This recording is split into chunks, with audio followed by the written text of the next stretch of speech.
The West slavery part in Sudan started in 1983 to 2005. It was well organized. The Arab militia come with arms and donkey and camel, and they abducted South Sudanese for slavery. From 1983 to 2005, you can be talking over 100 to 200,000 people in the slavery.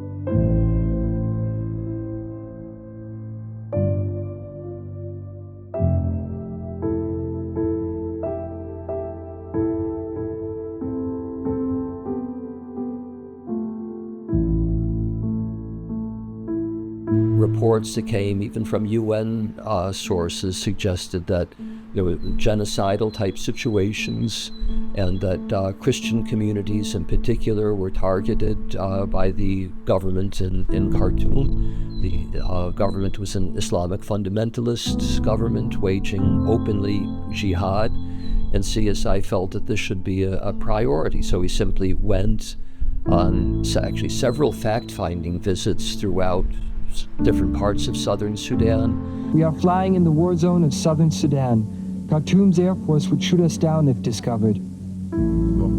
We are investigating unbelievable reports. Slave raiders of the government of Sudan seize thousands of black Christians on the Upper Nile and sell them as slaves in the Muslim north. This is Bonham Alval, a leader of the banned Sudanese opposition. He's our contact with the rebels. This is John Eibner of Christian Solidarity International. Last year, he discovered a secret slave market in the remote borderlands between North and South. The pilot lands on the primitive bush strip, which is now in rebel hands.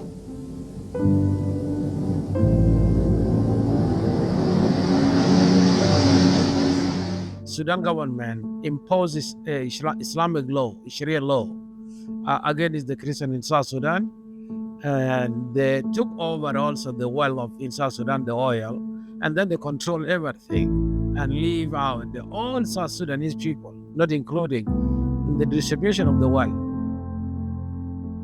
The civil war was related to slavery because the Sudanese government armed Arab militia, Muslims from the north, to come and raid and abduct people inside South Sudan. It was a strategy to fight the war. Even after the independence, the Arab masters and the Sudanese government, they didn't release the slaves because they need them. The Sudanese government is in denial that there was no slavery in Sudan. So if they release them and they come out, the world see them.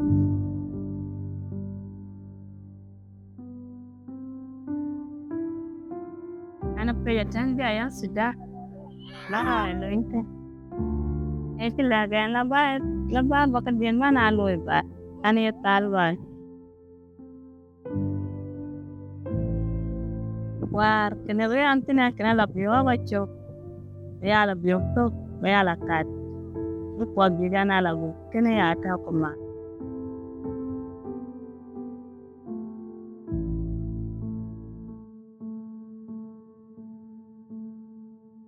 Ala bio tok tanin ko ya bio tanin.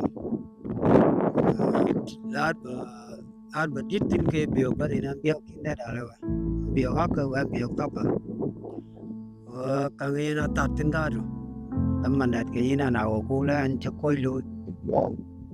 Yung kanya loy wa Sudan na bio ba din kanya bio.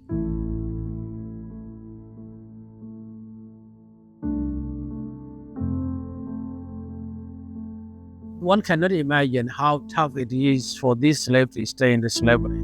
The workload was too heavy for them. They start working from the morning to the late evening, And those people were not even given good food, no good clothes, no payment. When you are in slavery, the first thing your name is changed. You are given the Muslim name and Arab name. You are asked to be a Muslim and to pray and go to the mosque. They cannot resist that. They cannot refuse that. They will be killed. You know that education can open up the mind of someone and you can ask some question. The slaves come back from the slavery. They have zero education. There is nothing that they can join the music, or they can sing, or they can just sit together and laugh. Any kind of entertainment was taken away from them.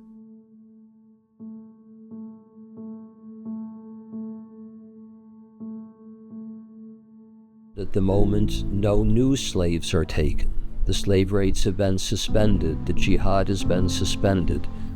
But those people who are enslaved, the women give birth. So many of these slaves now were not captured, but they were born into slavery.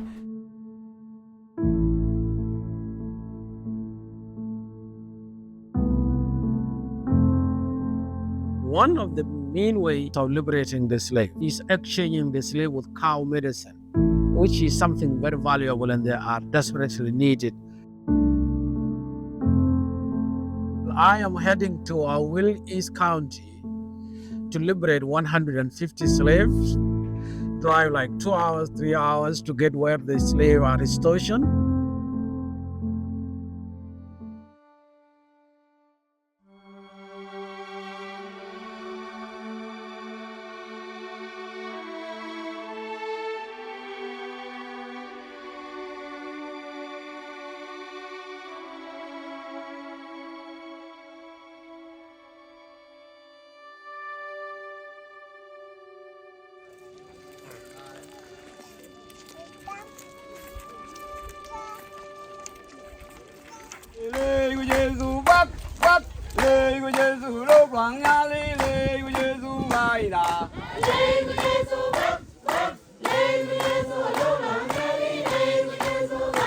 When we liberate the slave and they come back, there is a community who accept them immediately, and they accept the full responsibility to help them to integrate into that community, and then help them also to go outside and looking for immediate family, and help them to give them piece of land, help them to give them farm, something that can help them to start a new life.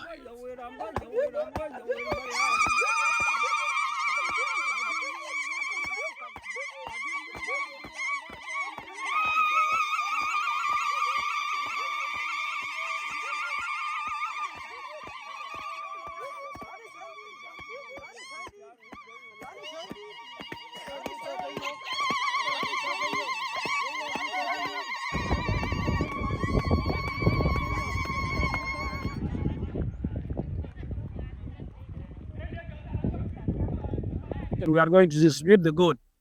150 goat, the goat will go and breed and have babies. You can get milk. You can sell out the goats and get money. All of them are she goat. We are going to give away.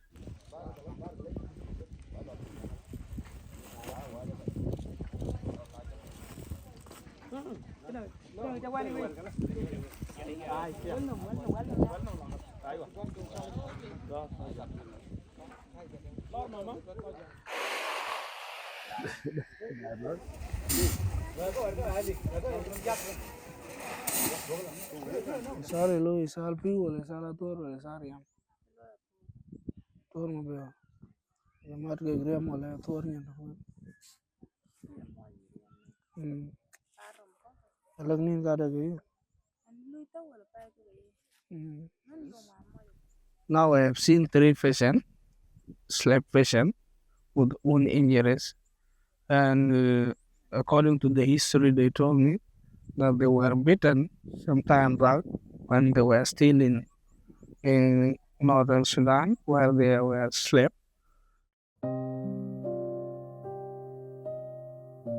Aluat and her husband, they work in the farm together. She's the only one who is selling out the local wine. And that income, he tends them to buy goat.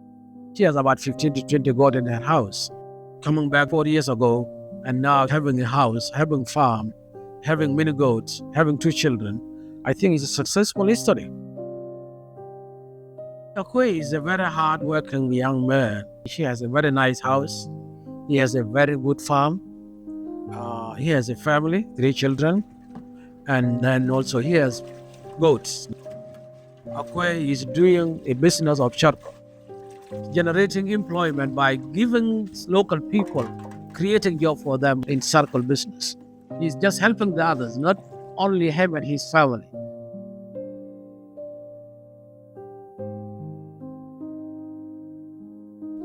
The slave liberation in South Sudan started by CSI in 1995. Many of those with whom we spoke were freed by their families and by their communities because there were Arab traders, Arab cattlemen who had relationships, long-standing relationships with this Dinka community. And mothers and fathers and aunts and uncles and grandparents would go to these Arabs and say, can you find my son? Can you find my daughter? Can you find my wife? And these people wanted to maintain good relations with the community, and they would go to the north and they would be privy to certain information about who came on the slave raid, who was responsible, to know where to go and find those who were captured. And so they would go and pay some money, give some cows, give some goats to those that assisted in recovering their lost loved ones. So we found this in place and were asked by the local community to help support that system. How many slaves were free in the 30 years? 160,000 slaves, roughly. We reached that number. So CSI will continue to help the local community and liberate those who are enslaved as long as there are people still enslaved.